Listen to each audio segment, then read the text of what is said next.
If you want our thoughts on how the Montreal Canadiens play in overtimes this season, you've come to the right place here on Hockey Inside Out. Where watching an episode is a much better decision than, I don't know, scheduling an NHL game for 11 o'clock Eastern at night. There's no way anyone would ever do that, right?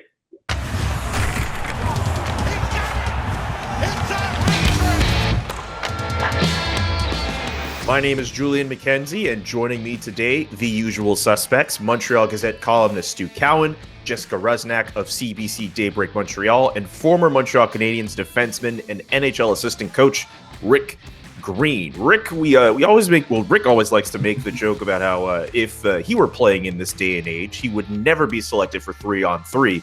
I beg to differ. I'm sure he'd get a few shifts in, but the topic of overtime and shootout has been a big topic for the Montreal Canadiens this season. They can't seem to win in either of them. A few of them come to mind in recent memory. We think about the Vancouver Canucks shootout loss to them and the Winnipeg overtime loss from a few days ago as well. For whatever reason, the Montreal Canadiens can't figure it out in overtime and in shootout. Panelists, I bring this question to you. Should interim head coach Dominique Ducharme tell his shooters to fire away instead of trying to deke goalies in overtimes and shootouts? I think Dominique Ducharme point that he's going to make is say, let's take that between the leg, try and fancy Dan post-practice type play out of our shootout mentality, because I don't know, I don't see it working very often, but anyways, I think they've got a real problem there because judging by obviously what we've seen with not able to find a way to win after 7 games, they have to change something up. But it's disappointing, obviously, to see the results again, and just to see the way it's unfolding and the confusion that's happening out there is disappointing. So I'm sure there's a lot of discussions and there's a lot of video, and they're going to have to find a way to improve on that, obviously. On this Canadiens team and with this coaching staff, I think Rick would be out there in overtime. I mean, if Ben Schrott's out in overtime, and Weber's out in overtime, why not put Rick out in overtime?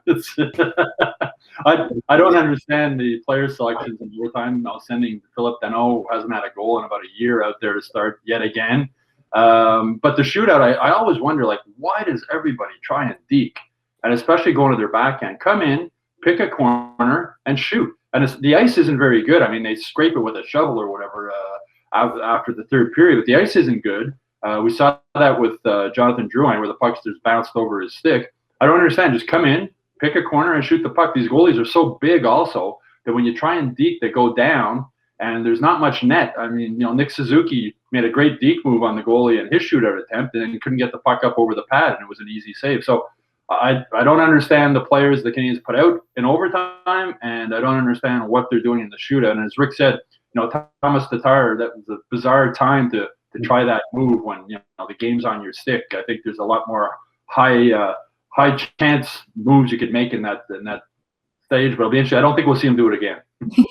They just need to keep it simple. That's just it. Just go back to the basics. Stop trying to do these fancy things. And I know Jeff Petrie said after the game that he doesn't think it's in their heads right now, that every single time they go into overtime or shootouts, in the back of their mind is, oh no, we have yet to win when the game goes past 60 minutes. But I think it does weigh on them.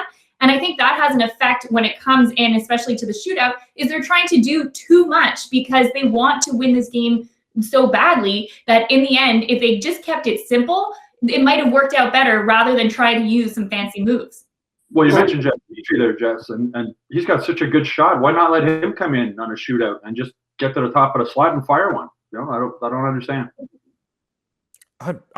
Rick, did you have a point you wanted to jump in with? No, I was just going to make a general comment about the 3-on-3 as far as when things are not really working well, then you have to look at the personnel that you have out there. And, sometimes you have to change it up and see if some guys can make it happen. But, right now it's tough to watch how out of sync they are as far as, trying to generate something offensively, and they're wasting a lot of time kind of regrouping and never being a real, bona fide threat offensively. So, like I said, there's probably a lot of conversation on how we can improve on that, and hopefully they're they're going to, because it's costing them.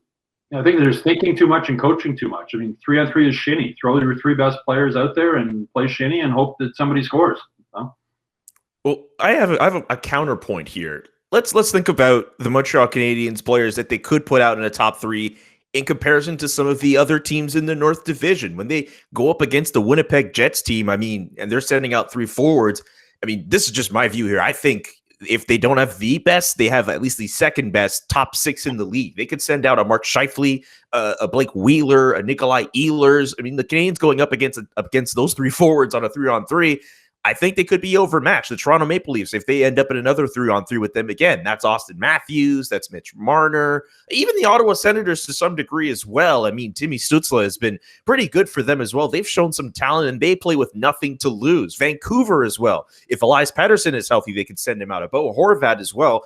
When you consider the Montreal Canadiens talent versus the rest of the division that they're in, doesn't that also play a role in why they haven't seen success in 3-on-3 as well? But the Canadiens' so-called best player is supposed to be Carey Price, so that should give you an advantage in 3-on-3 when your goalie is, especially now that he's back on his game. So, again, I just think you just go with your best players and don't worry about what the other team's going to do. I think that's the problem right now. They're too worried about what the other team's doing, and they're trying to play to defend the other team instead of just trying to score goals themselves. Yeah, they're too tentative when it comes to it. And on any given night, any team can beat anyone. So, yeah, you might be looking at a lineup and say this one has some better players than the other ones, but it's just a matter of making things happen. And you're not going to make things happen when you're hesitant. And, I appreciate you, Stu, mentioning my name in situations like that. But, in all honesty, it's all about speed, and it's about guys that can really get up the ice and back and be creative. And you have to try and complement those 3 guys so that they really feed off each other. And you see it with other teams and the success that they have. They have a group that just knows where each other are, and they make it happen. And I think you really, like I said before, you're going to have to experiment with some guys and see where it goes, because right now they're passive and they're not playing for the win. They're kind of holding back and hoping, like we said, not to lose. So we'll see down the stretch here where that goes. Well, they're 0-7 with the way they've been playing it. You figure if they just throw out 3 of their best players every time, they would have won at least one of the games. Yeah, not even a shootout either. It's just a bit of a bizarre time for the Montreal Canadiens when it comes to overtime and shootout. Let's move on to special teams. One aspect of their game that has seen some improvement since all of the coaching changes has been their power play. And the architect of their power play has been former Vancouver Canucks and Ottawa Senators forward turned Canadiens assistant coach Alex Burrows, who spoke to the media earlier this week. I think that media availability was like about an hour long. Imagine that, an assistant coach in Montreal, an hour-long media availability at least.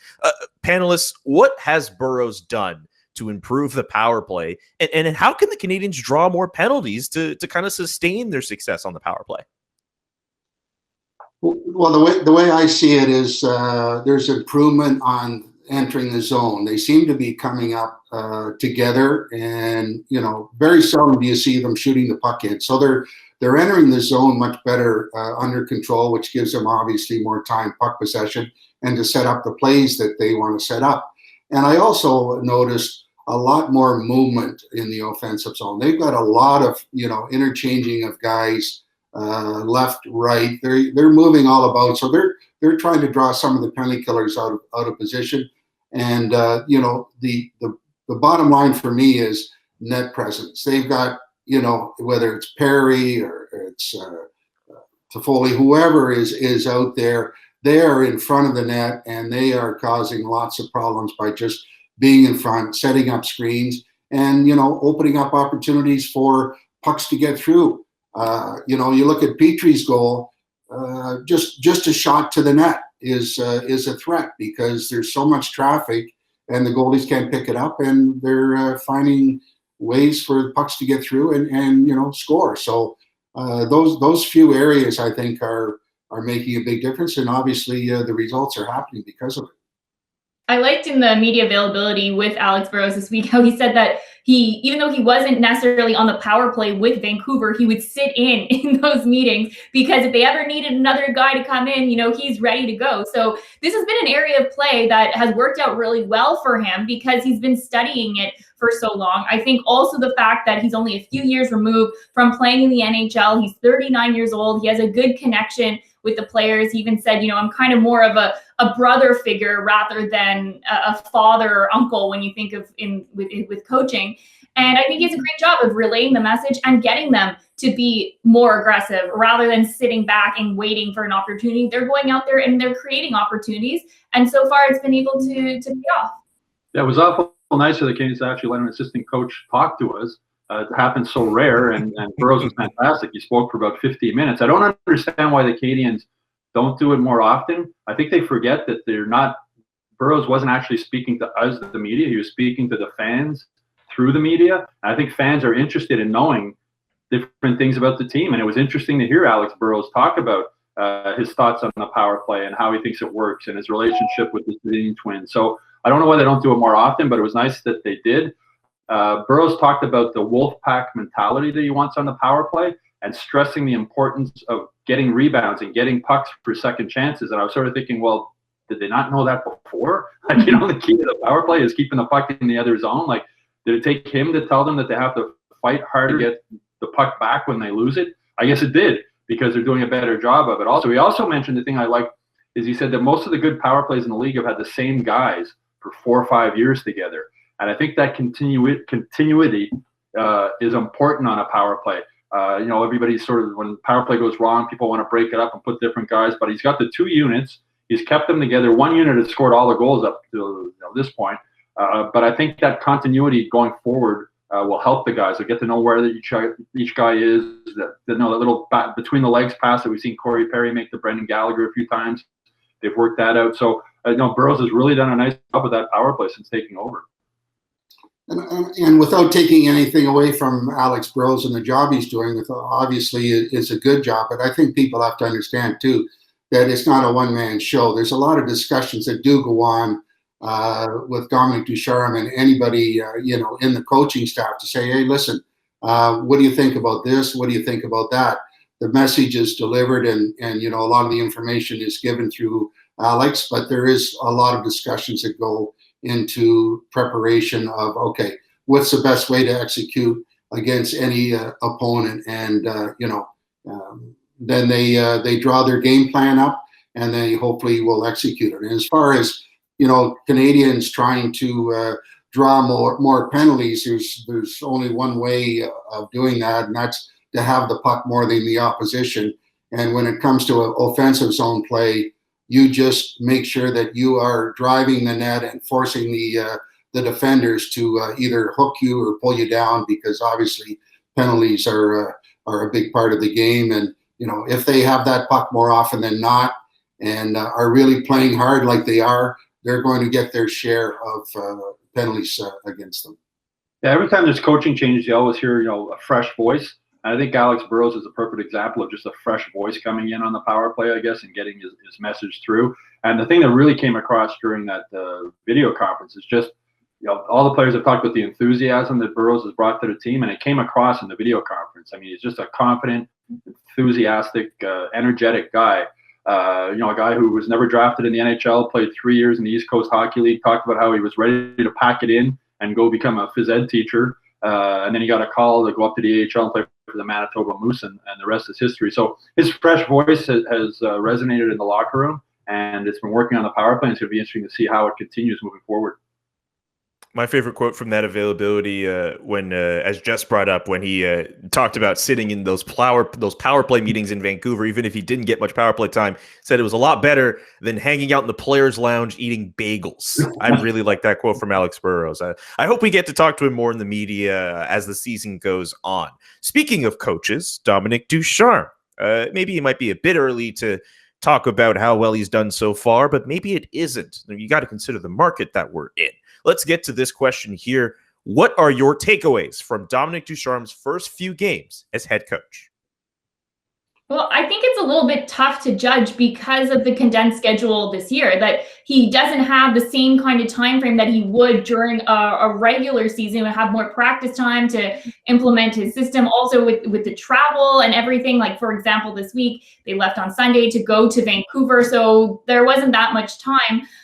But so far, I do think that it is moving a little bit more in the right direction, especially I think that game against Winnipeg when they beat them 7-1, that was a game that they really needed for their confidence and to see if they can build off of that. That being said, like, wins matter. That's going to be the defining moment of how Dominique Ducharme is doing. You can say they played well, but we didn't get the win. Well, at the end of the day, it's the win that's the more important thing. But I do think that things are going in the right direction, but I don't know if they will lead to more wins.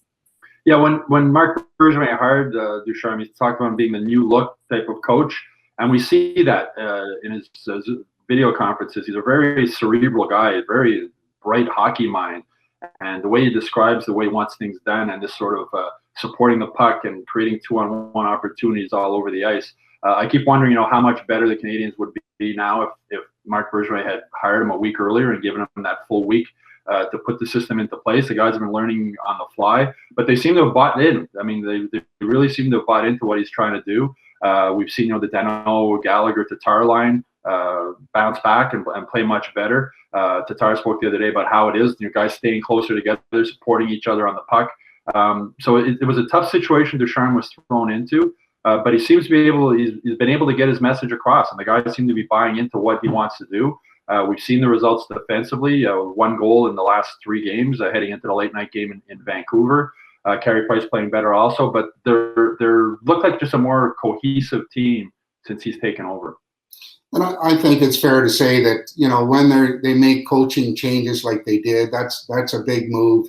Now the pressure comes back to the players and say, okay, guys, we can't point the finger at the coach or coaches anymore. It's time for us to make it happen. But I do see a couple areas of their game that I've been quite impressed with. One being the ability of the defense to stand up in the neutral zone and really close the gap to allow opposition a real tough time to enter the zone under control. And I think that's all part of the discipline that's coming with the third man is very high. Very seldom do you see odd man rushes anymore with them. And with a third man high, you're not going to get into a situation where you have 3-on-2s, 2-on-1s. You're going to have some breakdowns, but I like the upbeat, the quick transition play that they're doing. The puck is going ahead, and obviously the effort is big right now. And this is normal when you have a type of coaching change. But as far as getting a real read on Dominic, I hope all the best for him. It's a tough, grinding year, and let's do the addition at the end of the year and just see where everything plays out. Yeah, and I feel for Ducharme the situation he's thrown into, because it's not just his future with the Canadiens; it could be his future as an NHL coach anywhere. Thrown into this situation, if they miss the playoffs and the wheels fall off, does he ever get another chance? I think back to Randy Pennyworth when he took over as the Canadiens. He was a really good AHL coach. He was, the future NHL coach, it looked like. Got called up, things didn't work out, and we never heard from him again. So I hope that's not the case with Dominique Ducharme. He was thrown into a tough situation, but he's handled it very well up to this point. To our next question, Carey Price. You may remember after the Vancouver Canucks shootout loss earlier this week, Carey Price spoke to the media and he told them he was starting to feel a little bit better. You may remember even earlier on in the season, he said, you know what, maybe I'm overthinking things. But to hear him say he feels better, that has to be pretty encouraging, right? I ask you this question, panelists. Do you think Carey Price is back on track? And is Sean Burke, the new Canadiens director of goaltending here, is he the right choice to take over for this position? Carey has certainly looked better the first 3 games he's played, the 1 goal against each game since Stefan Waite was fired. And we were all wondering, why would Marc Bergevin fire Stefan Waite after the second period? The timing was so bizarre. But in hindsight, now that I look at it, I think he wanted to rattle Carey Price's cage. I think that's what it was about. Everybody speculated at the time of the firing, maybe there was a blow-up between Waite and Price in the second period, and that's why they fired him. Turns out that wasn't the case. Waite did an interview with Mitch Melnick on TSN radio, and he talked that Carey phoned him that night after the game when he was driving home, and his voice sounded shaky. The next day, he went and visited Waite at his condo and spent 90 minutes talking with him. And I think, looking back at everything that's happened now, I think that Marc Bergevin wanted to rattle Carey Price's cage and get him like, this is on you now. This is on you. You like this goalie coach, he's fired now, and that's because you didn't play well enough. And I think Price has responded to that. Price is such a laid-back sort of guy, and everybody chill. And I think Marc Bergevin really rattled him with that firing. It's unfortunate that Stéphane Waite had to pay the price with his job. So far, it seems to be working. Is Sean Burke the right guy? Fresh voice. We talked about a fresh voice on the power play with Alex Burrows. Sean Burke's a fresh voice. He's a guy who played well in his later years as a goalie in the NHL, so he can probably relate a little bit to what Carey Price is going through. But I think the main thing with that change, and looking back over everything, I think that Marc Bergevin got Carey Price's attention. Yeah, it definitely could be like a wake-up call to Carey Price that, you know what, your play starting to affect other people. I'm very interested to see what it's going to be like when Sean Burke is done his quarantine, because he's from Arizona. He has spent 14 days before he's able to join the team. So everything he's been doing has been virtual. Carey Price said that right now he's just trying to be a sponge and take everything in. So it's been a lot of positive reinforcement. So I think Carey Price also has the right mindset now. That he's realized that I really have to focus. I have to come in with the right attitude and get the job done. And he has, as of late, been doing that. But now the key for Carey Price, which has always kind of been a problem, is doing this consistently, having this kind of play throughout the rest of the season, because they need you. You're the highest paid player on the team. You're the highest paid player for a reason. You need to be the difference maker. And I don't think that Carey ever blamed Stéphane Waite for, anything bad that was happening, because obviously he was, around when Carey was at the top of his game. But, for whatever reason, now Carey has come to realize that, okay, I really have to find my game like now. And at, the last 3 games at .963 save percentage, he obviously is doing it and doing it very well. And making those saves that everybody expected him to make. And I don't know what Burke is going to do for him other than massage him probably in some good ways to get him comfortable and hopefully consistent. Because Carey at 33 years old, he's been in the game a long time. He's seen a lot of pucks, and he has lots of ways to find his A game, and it remains to be seen, obviously, in the long run, how this will complement each other. Yeah, and Rick, what kind of massage? Therapeutic, Swedish massage? Yeah, You know what what? to say? Massage in some good ways. Like, where are you going with that? You have to have the silver line gloves for the guys to make sure that everything is good so that they can perform, and if that's what it takes. Well, Bergevin told Waite when he fired him, when Waite spoke on the TSN radio there, he said that he basically told Waite, if Carey doesn't get his game back on track, I'm the next one who's going to get fired.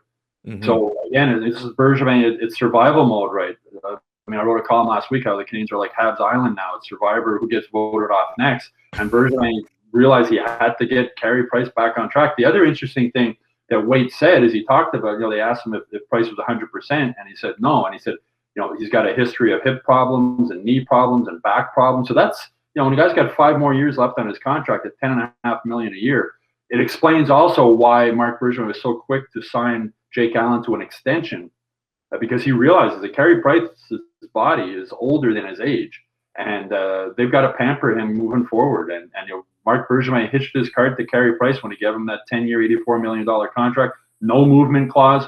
Carey Price isn't going to get fired. He isn't going anywhere unless he wants to go anywhere. But if he doesn't play better, Marc Bergevin is going to be fired, and that also played into Stéphane Waite losing his job. And I really think it's going to be interesting with the grueling scheduling that they have, right till the end of the year. How they're going to use each one of these guys. How are they going to keep them, at their very best with the type of scheduling they have? So there's going to be a lot of conversation on, okay, who should play this game, who shouldn't play that game, and touching on a lot of areas to figure out what the best way is to get these guys to perform consistently above average, because that's what they're going to need to do. And these games coming every second night. I don't know about you, Jess. Like, I'm getting tired covering them. Like the players, when you factor in like the travel and the games, and like this has got to be absolutely exhausting for these guys to play this is like the playoffs, but for 3 months before the playoffs even start, and then you start playing every second night again. It really is the grind on these guys must just be unbelievable, and that's why, you know, Wade talked about how the plan was in March to start having Carey play 2 out of 3 games. I think that's the most we're going to see him play. I don't think we're going to see Carey Price play 3 games in a row the rest of the season. Stu, I haven't been able to watch my Real Housewives shows. They've just been sitting. Oh, no. I gotta watch the Habs. No, don't even get me started on that. The 11 o'clock start's a nice one too. I like that. And you know, Don't even get me started. The body clock for these guys, the time changes. You know, after experiencing it's tough. I mean, it is.